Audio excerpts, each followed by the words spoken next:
Yo, popatrz przez okno. Tam ludzie mokną, żyją, zataczają okno. Kwitną, gniją, to nie jest piękne jak śpiew Celine Dion. Pajęczyna ulicy ma swe ofiary siłą. Tak to było, będzie, chyba się nie zmieni.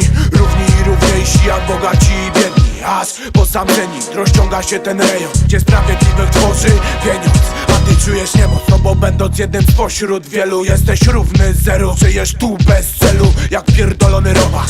Szkoda, wielka szkoda. ZUS, NFZ, fiskus, służba zdrowia robią co chcą. Ja patrzę i płaczę nad światem, nad krzyżem, w który już nie wierzę raczej. Bo jak mam wierzyć, skoro nawet Pismo Święte stworzone jest przez ludzką rękę? To niepojęte jest. To niepojęte jest, to niepojęte. Nie wiem, czy to świat zwariował, czy mam tylko wkrętę. To niepojęte jest, to niepojęte. Nie wiem, czy to świat zwariował, czy mam tylko wkrętę. To niepojęte jest, to niepojęte. Nie wiem, czy to świat zwariował, czy mam tylko wkrętę. To niepojęte jest, to niepojęte. Nie wiem, czy to świat zwariował, czy mam tylko wkrętę, yeah.